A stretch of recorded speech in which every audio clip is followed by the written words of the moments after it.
I would say that Siren Head might be an urban legend in and of itself. Enough people are vaguely aware of the Long Lad's existence, and as such there are some unofficial stories cropping up. While you'd be best off going straight to the source and checking out what Trevor Henderson has to say, there are some little details that you have to infer yourself. Tidbits of Siren Head lore that lead you to draw your own conclusions. And the conclusions that have been drawn are nothing short of urban legendary.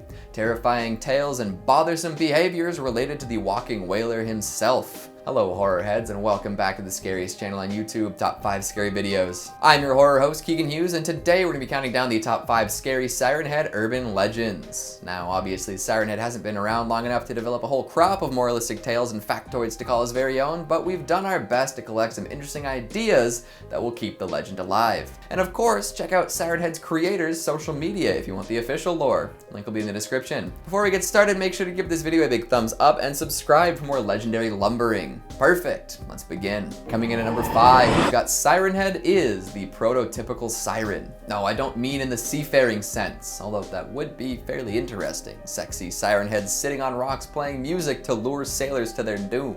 We'll save that idea for another day. The siren I'm referring to is the invention we all know very well. The loudspeaker-shaped broadcast machine that alerts folks of impending danger. The devices strapped to emergency vehicles, the ones littered across areas with inclement weather. See, there's evidence that supports the idea that humans may have based their siren designs and sounds on Siren Head itself. People have discovered cave paintings featuring Siren Head across North America. These paintings appear to be quite ancient, leading some to assume that Siren Head has been around for centuries. How else could a big siren-headed humanoid appear in drawings from the olden days? If we're gonna take these paintings as fact, we can also assume that Siren Head predates the invention of the modern siren. Could this mean that Siren Head is actually the model in which modern sirens are based? If so, that would explain our visceral fear reaction to hearing the sound a siren makes. There's something about the undulating wailing that warns us of danger and really awakens a primal feeling deep within. Listen to a siren and tell me it doesn't make you want to jump out of your skin a little. Could it be that Siren Head, through use of sirens throughout the ages, has conditioned the human race to fear such a sound? And if so, what better way to make people feel urgency and alarm than by using that very sound in our modern technologies? See, many folks had assumed that Siren Head adapted its behavior and appearance to play on our fears, but what if it's the base reason for those fears? Kind of a terrifying idea, isn't it? Coming in at number 4, we've got Siren Head can use sound in different ways. If we're on the topic of sounds that Siren Head makes, we should probably investigate a little further. Most folks are familiar with the general creepy sounds it makes, like broadcasting strange music, snippets of conversation, random numbers, and of course, sirens. It's constantly making noise of some sort, although it does emit white noise while asleep. These aren't dangerous on their own, but Siren Head makes use of them very effectively, deadly effectively. Many people tell tales of these noises being used to confuse human prey. Sometimes the sounds are used to disorient and scare, other times to attract people with familiar sounds. Siren Head has been known to use the voices of loved ones and people in distress to bait folks. More recently, however, Siren Head has been reported to be using sound more destructively.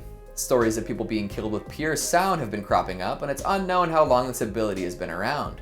There is one account of a whole neighborhood being killed, with each corpse found with ruptured eardrums and burst soft tissue. Oh my. The actual mechanism of death is still unknown. This has also happened in another case where a man was discovered by a park ranger hanging from a tree. When the rescue team finally reached him, they found that he was long dead, exhibiting similar symptoms such as ruptured eardrums and the burst soft tissue, which begs the question, how does Siren Head actually kill people? It also prompts me to wear some earplugs next time I go hiking. Coming in at number 3, we have Siren Head stalks the back roads. Many urban legends take place in specific locations: bathroom mirrors, specific bodies of water, empty train stations. Siren Head has marked off his urban legend territory: back roads, wooded areas, and rural towns. It's been said you should be especially careful on country roads at night. You never know when something might run out in front of your vehicle. But what's scaring them out there? Definitely don't get out of your car, and if you do, don't follow any mysterious noises. Although, you might not get a chance to investigate if you consider the sound-based death Siren Head can apparently deal. Appearances have also been reported in open fields by passing drivers. At first, it seems to be a scarecrow or a big piece of installation art. Drifters even claim to see a telephone pole walking through the woods, playing an old song from hanging speakers. This lines up nicely with the claim that Siren Head likes to make prey of campers and hikers. So make sure wherever you go, you're well prepared. Those easily distracted or lost are often the ones who disappear. Don't make yourself easy pickings. Coming in at number 2, there's more than one? Oh yeah, evidence is mounting for this idea. Some may say that one Siren Head might be changing its form to more effectively hunt people, but with sightings increasing and more variants being reported, the one and only theory is losing traction. All sorts of folks have reported seeing all sorts of Siren Heads. There's the classic with 2 sirens at the top, or even ones that have many more than that. Some appear as moving power lines or street lamps. I've even seen art of Siren Head neon signs. Although that might just be a concept for now. Add in the variety of locations people have spotted sirens, and we've got a veritable species on our hands. Many sightings have been in Pennsylvania, but reports have come in from all over North America. The cave paintings we mentioned earlier support this claim, with ancient depictions being found in different caves across the continent. And most variants appear to be the same height, but there are shorter ones out there. Rural areas are the preferred hunting ground for Siren Head, but more reports of distinctly suburban sightings have been showing up. They're adapting and spreading and ready to cause problems for all sorts of people. Keep an eye out. And finally at number 1, they hunt for sport. The most dangerous game too.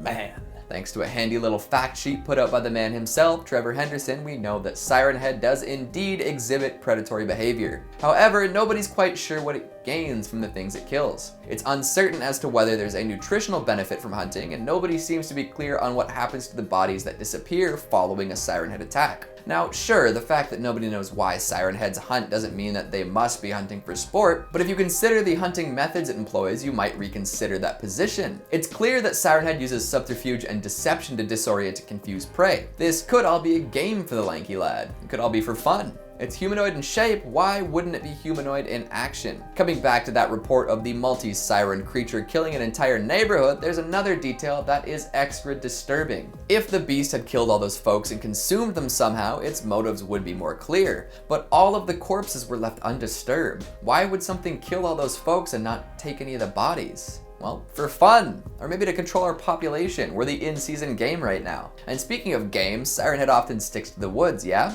Well, this is good camouflage for it, but if it was food it was looking for, I'd say hikers and campers wouldn't necessarily be a steady source of nutrition. It's possible that Siren Head prefers the woods for the same reason that human hunters from the city do. They like the thrill of it. They don't need to hunt to feed a family, but it's good exercise, and nature is lovely, isn't it? I wouldn't discount the idea that we're just a fun thing to kill for Siren Head. Well, were you ready for all that? Do you believe any of it? Will Siren Head find its way into the hallowed halls of urban legend history? Give it a few more years and maybe a few more mysteries, and maybe it just might. What'd you think of the list? Did you learn anything new about the hot monster of the moment? Have you read all of the official lore from Trevor Henderson? Make sure you let me know down in the comments. Speaking of comments, let's take a look at some of your more well-woven ones from the top 5 scary haunted dolls caught moving. Brian Baker says, my favorite toys as a child were a hunting knife and a bottle of lye, so I'm glad they never came to life. Plus, you were always prepared for an encounter with a haunted doll. Mr. Storm 2005 says, if there's a moving toy that is not going in my home, it's going in the trash. I feel like it might just, crawl out of the trash and cause more problems though, as haunted toys tend to do. Athena8794 says, forget Buzz and Woody, mine was reading Indian in the cupboard. That's some OG stuff right there. I wonder how many stories were inspired by that one. Gilbert E. Adams says, haunted bionicle, OMG, I'd love that, it'd be proper cool. So you say that now, but just wait until it's trying to shove tiny plastic pieces down your throat at 3 a.m. Those things are pointy. And Angela Van Ruyen says, I am very tempted to compile a list of every individual thing covered by you guys in the channel so I can bring up exactly how many times each of you has spoken about Annabelle the doll. Also some SCPs. I mean, it would make our job so much easier. Could you do that? And hey, while you're at it, could you also compile a list of how often said doll and SCPs are mentioned across the rest of the internet, just so we know how popular they really are? Thanks. Well, that's all the time we have for today. Before I fight 6 redheads with circles in their eyes, make sure you give this video a big thumbs up and subscribe for more monstrous manifestations. Thanks for watching, and I'll see you next time. Well, you'd best be off the devices strapped to emergency vehicle. See, people have discovered cave paintings feature. Why can't I speak today? People have discovered cave paintings featuring. People have. Oh, I'm so sorry, editors. If we're gonna take paintings as a fact, if we're gonna take these, and finally at number 1, they hunt. Excuse me.